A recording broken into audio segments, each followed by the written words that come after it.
नमस्कार दोस्तों, एक बार फिर से स्वागत है आप सभी का। दोस्तों, आज की इस वीडियो में बात करेंगे डाइक्लोजैम टैबलेट के बारे में। डाइक्लोजैम टैबलेट के बारे में डिटेल में जानेंगे। इसका क्या कंपोजिशन है, किस कंपनी का ये प्रोडक्ट है, कितना इसका प्राइस है, क्या क्या इसके उपयोग व फायदे होते हैं, यानी क्या क्या इसके यूज और बेनिफिट्स होते हैं, कितनी खुराक पेशेंट को दी जाती है, साइड इफेक्ट क्या क्या हो सकते हैं और आपको क्या क्या सावधानी ध्यान में रखनी चाहिए। इन सारी बातों के बारे में आज की इस वीडियो में डिटेल में डिस्कस करेंगे, तो वीडियो को एंड तक जरूर देखें। मेरा नाम शिवपाल कुमार है, मैं एक फार्मासिस्ट हूँ। यदि आप भी हेल्थ और मेडिसिन से रिलेटेड कोई भी जानकारी चाहते हैं तो आप हमारे चैनल को सब्सक्राइब करें, बेल आइकन को जरूर प्रेस करें ताकि लेटेस्ट वीडियो की नोटिफिकेशन सबसे पहले आप तक पहुंच सके। तो चलिए शुरू करते हैं। सबसे पहले हम समझते हैं डाइक्लोजैम टैबलेट की कंपोजिशन के बारे में। तो इसमें डाइक्लोफेनेक सोडियम 50 मिलीग्राम और पैरासीटामोल 325 मिलीग्राम की स्ट्रेंथ में प्रेजेंट है। कंपनी के बारे में बात की जाए तो ओमेगा बायोटेक लिमिटेड कंपनी का ये प्रोडक्ट है। और प्राइस के बारे में बात की जाए तो 10 टैबलेट का प्राइस 30 रुपए है। ये एमआरपी है, आपको एमआरपी से कम दाम पर आसानी से किसी भी मेडिकल स्टोर पर मिल सकती है। अब हम समझते हैं इसके उपयोग व फायदे, इसके क्या क्या उपयोग व फायदे होते हैं। तो इस दवा का इस्तेमाल स्पेशली दर्द, बुखार और सूजन की समस्या को दूर करने के लिए किया जाता है।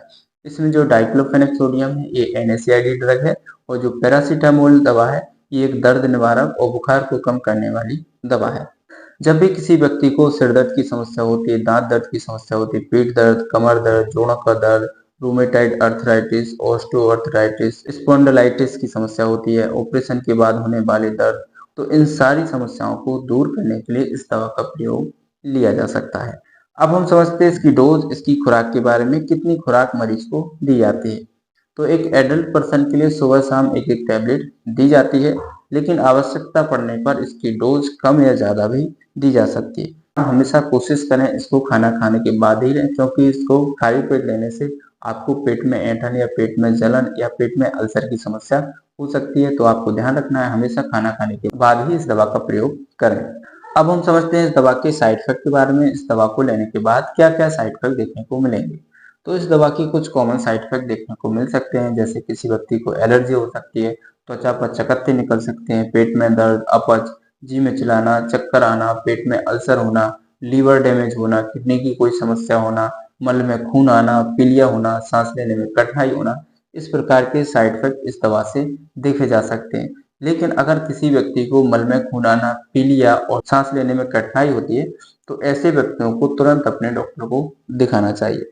अब हम समझते हैं इसकी सावधानी के बारे में। आपको क्या क्या प्रिकॉशंस ध्यान में रखनी होती हैं इस दवा का इस्तेमाल करने से पहले। तो सबसे पहले, अगर किसी भी व्यक्ति को लीवर से जुड़ी या किडनी से जुड़ी कोई गंभीर बीमारी है तो ऐसे व्यक्तियों को इस दवा का प्रयोग डॉक्टर की सलाह के बाद ही करना है। दूसरी, पेट में अगर अल्सर की समस्या है तो ऐसे व्यक्तियों को इस दवा का प्रयोग नहीं करना है।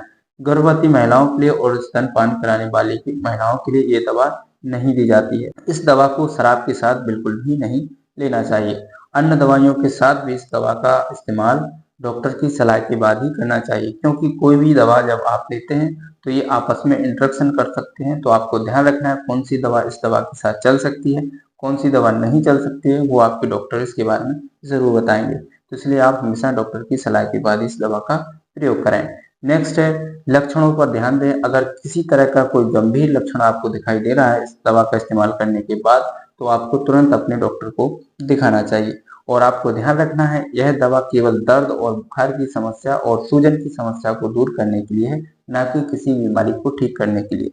तो आपको इसका भी ध्यान रखना है। तो उम्मीद करता हूँ आपको इस वीडियो में सब कुछ समझ में आ गया होगा। अगर आपका कोई सवाल है तो कमेंट में जरूर लिखें, और वीडियो को लाइक शेयर करना ना भूलें। धन्यवाद।